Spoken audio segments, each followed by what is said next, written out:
मुझ जैसे बेशर्म, बेहया और उठाई गिरे शायर को जो इज्जत बख्शी है, उसके लिए मैं तेरा शुक्रगुजार हूँ। वालिदा के साथ तो नहीं आ रही ना? वो तो वालिदा की भी वालिदा है जनाब। अच्छे अच्छों के मिजाज ठीक कर देती हैं। मैं उन्हें एक मोहब्बत भरा खत लिखूं? खत लिफ्ट तो तुम देती नहीं हो। खत लिखोगी तो उन्हें शक ना होगा कि कुछ गड़बड़ है? मुझे तो लगता है कि हुमैरा अयूब को पसंद करती है और अयूब भी उसे पसंद करता है। आप बिलियर्ड भी खेल रहे हैं और मुझसे बड़ा रिस्क भी उठा रहे हैं, तो फिर मैं क्यों नहीं उठा सकता? कमर, कमर अगर इसकी शादी हो गई होती तो इस वक्त इसके 3 बच्चे होते। बताओ इस कमीने को कि बात से कैसे बात की जाती है। कमबख्त। बेटी, तुम्हें एक काम करना होगा। जी फरमाइए। तुम अपने बड़े मामू वजाहत के पास जाना और उनसे पूछना कि मुन्नी बेगम कौन थी।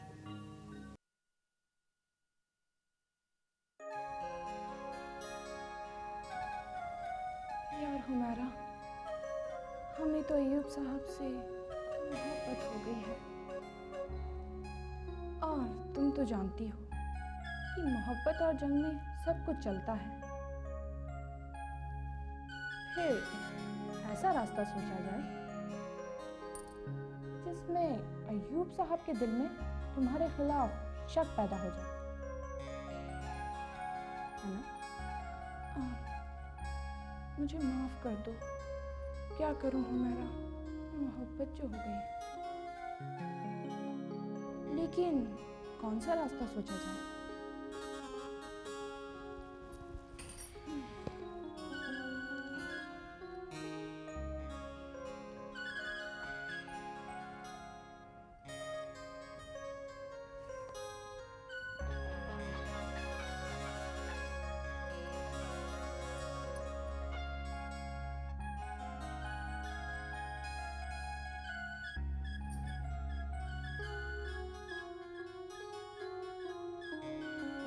मिल गया रास्ता। अयूब साहब, अगर हुमैरा को अज्जू भैया की तरफ लौटा दिया जाए तो?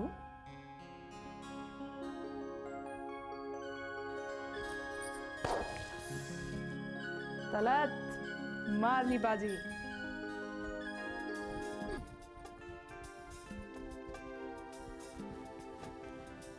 हुमैरा, ओ हुमैरा, कुछ सोचा कि नहीं कि अज्जू भैया को कैसे सताया जाए? अरे हाँ, उस दिन तुम्ही ने बताया था ना कि वो चुपके चुपके हम पर मर रहे हैं। अब तुम ही बताओ कोई तरकीब। एक काम करते हैं, तुम मुझे खत लिखो। तुमको? क्यों? चुपके चुपके तो वो हम पर मर रहे हैं। वही तो बता रही हूँ यार, पहले खत तो लिखो। मगर खत में क्या लिखूं? सबसे पहले कागज कलम लेके आओ, फिर बताती हूँ। अरे वो सब तो तुम छोड़ो, पहले तुम कुछ सोच कर मुझे बता दो, उसके बाद मैं फिर किसी तरह लिख लूंगी। सबसे पहले तुम लिखना डियर तलत, फिर लिखना कि तुम बहुत दिनों से मुझे एक बात बताना चाह रही थी। तुम चाहती हो कि मैं तुम्हें राय दूं। तुम तो जानती हो कि अज्जू भैया सबको खूब हंसाते हैं। तुम्हें पहले से ही उनके जोक अच्छे लगते थे, मगर अब धीरे धीरे तुम उन्हें चाहने लगी हो और तुम्हारा दिल बार बार उनकी तरफ खींचता है, इसीलिए तुम मुझसे राय मांग रही हो। और आखिरी में ये भी लिख देना कि ये बात अपने दिल में ही रखना। अच्छा, मतलब मैं अज्जू पर मरने लगी हूँ, क्यों? हाँ, मगर दिल ही दिल में। और इस उलझन को सुलझाने के लिए तुमने मुझे अपना राजदार बनाया है और मुझसे राय मांगी है कि क्या करो। लेकिन सताना तो अज्जू को है, जो बेकार में ही हमारे लिए आहें भर रहे हैं। अरे, जो खत चुपके से तुम मुझे लिखोगी वो मैं धोखे से अज्जू भैया को पढ़वा दूंगी। और अगर मेरा हाथ का लिखा हुआ खत उनके पास पहुंच गया तो? मैं कब्जे में जाने दूं तब ना। अगर तुम इसकी जिम्मेदारी लेती हो तो फिर ठीक है। तुम फिक्र मत करो, अगर कुछ होगा तो कह देंगे अज्जू साहब हम लोग भी जोक करना जानते हैं। और फिर क्या होगा? फिर आशिक साहब की आंखें ऐसे निकलेंगी जैसे इंजन से धुआं निकलता है। और फिर पूरी कोठी भी धुआं ही धुआं हो जाएगा। हाय हुमैरा करते फिरेंगे बेचारे। मजा आएगा। तो फिर मैं वो खत लिखकर तुम्हारे पास लाती हूँ, लिफाफे में रखकर। ठीक है, मगर लिफाफा बंद मत करना। लेकिन तुम वो खत अज्जू से पढ़वाओगी कैसे? मैं कोई तरकीब निकाल लूंगी जिससे उनको मुझ पर शक भी ना हो और खत भी मेरे पास रहे। तलत, कहीं इस मजाक से अज्जू के दिल पर चोट तो नहीं लगेगी ना? अरे नहीं यार, उन्हें तो बस इतना बताना है कि तुम उन्हें चाहने लगी हो। फिर देखेंगे वो तुम्हारे पीछे कैसी कैसी हरकतें करते हैं। दोनों मिलकर उन्हें खूब सताएंगे और आखिरी में कह देंगे, अज्जू साहब आपके साथ प्रैक्टिकल जोक हो रहा था। ओके, एक बात पूछूं? क्या? अय्यूब ने तुमसे कोई बात कही मेरे बारे में? नहीं, उनका नाम मेरे सामने मत लिया करो। अज्जू मेरे पीछे पीछे वो गाना गाते हुए पाए जाएंगे ना, बहुत प्यार करते हैं तुमको सनम। अशोक, मुझे अपने घर की दीवारें अच्छी नहीं लगती। क्यों? तुम तो एक अच्छे खासे बड़े महल में रहती हो। उस घर के लोगों के चेहरे मुझे नकली लगते हैं। तो लगता है जैसे सब झूठी शराफत के नकाब उड़े हुए हैं कि सांसों में एक साजिश की बू आती है। लगता है सब झूठे हैं, मक्कार हैं। देखो सिमसिम, ये नकाब तो इस जमाने का दस्तूर है। कहीं भी जाओगी इससे छुटकारा नहीं मिलेगा। फिलहाल तुम एक कोल्ड ड्रिंक पियो और मस्त रहो। घर में घुसती हूँ तो जी कहता है यहाँ कहीं कुछ छिपा कर रखा गया है। हमारे घर में एक बहुत बड़ा कबाड़ खाना है। न जाने क्या क्या भरा हुआ है उस कबाड़ खाने में। सोचती हूँ उस कबाड़ खाने ने भी कभी अच्छे दिन देखे होंगे। क्या सामान रखा है? हमारे बुजुर्गों के जमाने का सामान, जैसे? जैसे तांबे के बड़े बड़े बर्तन, चांदनियाँ, उगालदान दरिया वगैरह वगैरह। मैं उस कबाड़ खाने में कभी एक मिनट को भी न रुकी अशोक। मगर अब ऐसा लगता है कि वहां पर जाके रुकूं और वक्त गुजारूं, यही ना? हाँ, लगता है जैसे वहाँ कुछ है, कुछ बहुत कीमती जो शायद तलाश करने से मिल जाए। देखो सिमसिम, गुजरा हुआ वक्त कई मायनों में कीमती होता है। मैं तो कहता हूँ तुम वहां पर जाकर देखो कि वहां पर क्या क्या सामान है, वो किसका है, कब से पड़ा है और क्यों पड़ा है। अशोक, हमारे घर में 2 कबाड़ खाने हैं। और दूसरे में क्या है? एक जीता जागता जिस्म, जिसकी खाल पर कुदरत ने मकड़ी का जाल बुन रखा है। क्या बात कर रही हो? बूढ़ी अन्ना क्या रोती है अशोक, अगर एक तिनका भी कबाड़ खाने का इधर से उधर किया जाता है। चाहती है कि उस कबाड़ खाने में कोई कदम भी ना रखे। बूढ़े अक्सर बच्चों की तरह हो जाया करते हैं सिमसिम। घर की दीवारें हमारे अंदर हिफाजत का एहसास कराती हैं ना, मगर हमारे घर की दीवारें अंधेरे में डरावनी परछाइयों की तरह नजर आती हैं। दिलचस्प बात, मगर ऐसा क्यों? हाँ, ऐसा क्यों? पहले ना कभी कोई डर दिखाई दिया मुझे और ना कोई परछाई। कहीं ऐसा तो नहीं कि डर बाहर नहीं हुआ करता, हमारे अंदर ही होता है। घर से कुछ फासले पर एक टूटी फूटी मस्जिद है। सुना है वहाँ कोई घोड़ा फिरा करता है। दीवानी हो गई हो। हाँ, आजकल जैसी बातें सोचती हूँ, पहले कहाँ सोचा करती थी। अशोक, तुमको बहुत जल्द मेरे साथ एक बड़ा काम करना है। बड़ा काम? किस बारे में? एक बड़ी कहानी से पंजा लड़ाने के लिए खुद को तैयार रखो। बड़ी कहानी? कहानी क्या है? शायद दीवारों के पीछे। आओ आप उठे। इतनी जल्दी? अभी तो तुमने कोल्ड ड्रिंक भी नहीं पिया। चलो अब चलते हैं। Okay, as you wish. Samina बेटी, मैंने तुम्हें कभी बंद कमरे या घुटन के माहौल में नहीं पाला है। मैंने तुम्हें सोचने, समझने और अपना फैसला करने की हमेशा आज़ादी दी है। लेकिन उस दिन तुम्हारे और नसीम के दरमियान जो बातें हुई थीं, उन बातों ने मुझे ज़रा सा फिक्रमंद कर दिया है। अरे ये तो बच्चे हैं, आपस में जरा। प्लीज़ आप मुझे बोलने देंगी? मानता हूं कि नसीम आपके भाई का बेटा है, लेकिन अभी वो बच्चा नहीं रहा है और ना ही तुम्हारी बेटी ना समझ रही है। हाँ बेटी, ये बताओ कि नसीम तुम्हें पसंद करता है? मैं जानती हूँ समीना। खुदा के वास्ते मुझे आप पूछने दीजिए प्लीज। ठीक है, अब आपकी समझ में आ गया है ना, तो आप ही समीना से बात कर लीजिए।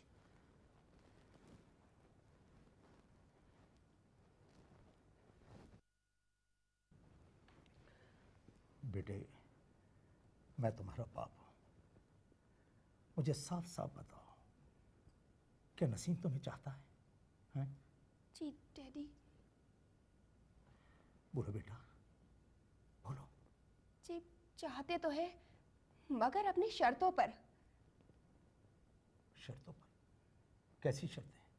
उनकी पहली शर्त है उनकी अपनी खुद पसंदी, उनका ही ईगो। और जिस तरह से मैं रहना चाहूंगी वैसे नहीं, बल्कि जिस तरह से नसीम मुझे रखना चाहेंगे मुझे वैसे रहना होगा। और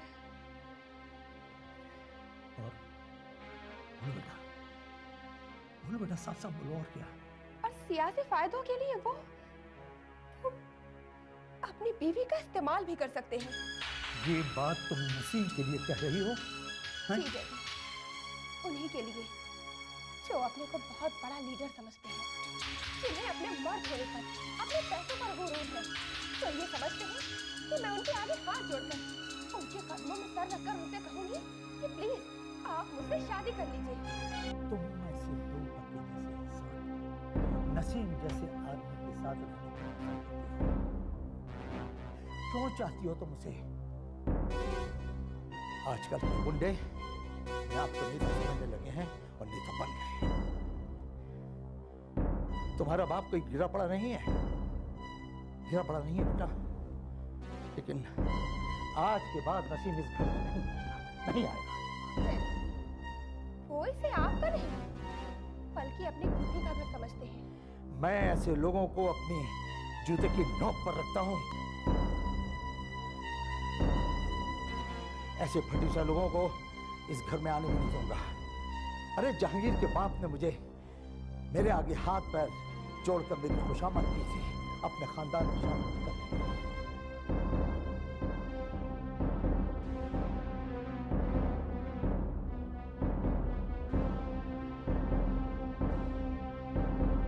शादी न करना है तो न कीजिए, पर इस तरह की जहरीली बातों का बीज तो न बोइए बच्चे के दिल में।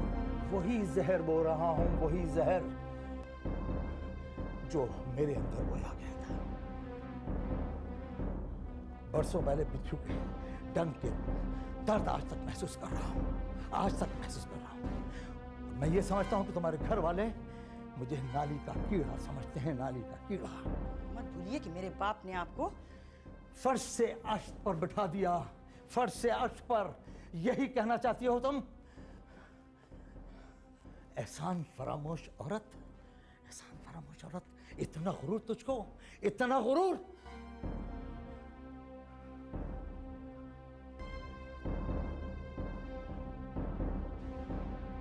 एहसान फरामोश मैं हूं कि तुम? दुल्हन का जोड़ा है। हाँ, दुल्हा की शेरवानियों की डिजाइन कल मिलेगी। ये जोड़ा कितने में तैयार होगा? 10,000 में भी हो सकता है और ज्यादा से ज्यादा भी कोई हद नहीं। नासिर भाई, हमने कोई तो हद सोची होगी ना। नहीं, हम नहीं सोचेंगे, वो सोचेंगे जिन्हें पहनना है। अच्छा, नासिर भाई, अम्मी को फोन करके बुलवाता हूँ, उन्हें ये डिजाइन दिखाना चाहिए ना। ठीक। अजू भैया, छोटी मानी तलत आपा के रूम। अरे तो होंगी ना।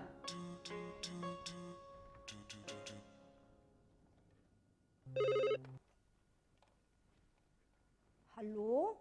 ओफो, ये नूरन बुआ कहाँ से आन मरी? हेलो। हेलो, ये फोन पर कौन बोल रहा है? मैं नूरन बोल रही हूँ, पकाने वाली। ये भाई क्या पकाती हैं आप? आप कौन बोल रहे हैं? मैं साया बोल रहा हूँ। साया? हाँ, जो तुम्हारे ऊपर आशिक हो गया। खुदा के वास्ते मेरी जान छोड़ दे। अरे तू खूबसूरत ना होती तो रूह छोड़ देता। हाय, अल्लाह ने जैसा मुझे बनाया है वैसी हूँ। सुन, मुझे क्या पसंद है? हर जुमेरात को चेहरे पर पाउडर और होठों पर लिपस्टिक लगाया कर। हर जुमेरात को? हाँ, वरना तेरे चेहरे पर एक तार बरसने लगेगी। अरे मैं तो छोड़ूंगा ही, साथ साथ तेरा मर्द भी तुझको छोड़ देगा। या खुदा, तेरे पैर पड़ो, मेरे मदद को मुझसे मत छुड़ो। सुन, जो मैं कहता हूँ कर। जानती है, खूबसूरत औरतों के पसीने से खुशबू आती है। खूबसूरत औरतों के पसीने से खुशबू आती है? और तेरे पसीने से बू आने लगी है। आए, ये तो धनिया हल्दी की बू है। कौन है?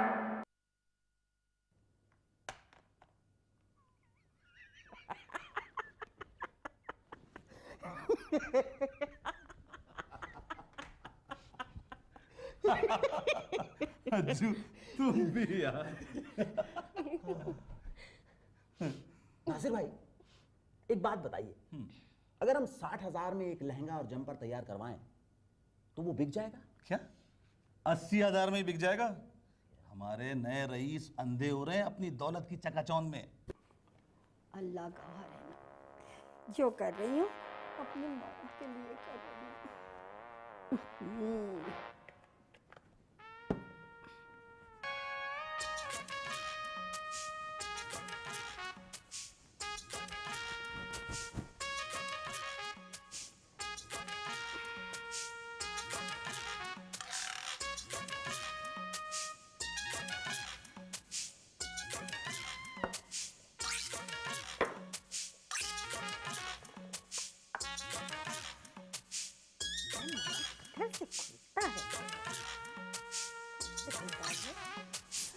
क्या तौबा!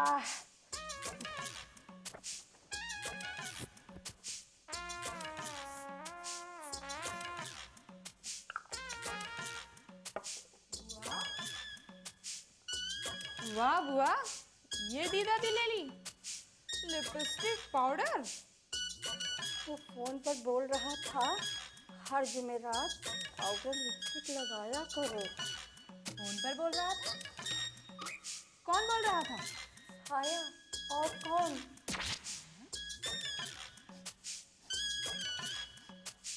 बुआ, सेंट की क्या पूरी शीशी खाली कर दी? आए नहीं बिटिया, सेंट तो मैंने हाथ भी नहीं लगाया। लो, पूरा कमरा तो महक रहा है। इत्र की चोरी भी कहीं छुपती है? पसीने की खुशबू? मेरे पसीने से तो नहीं आती खुशबू। कह रहा था खूबसूरत औरतों के पसीने से खुशबू आती है। कौन कह रहा था? साया। फोन आया था ना।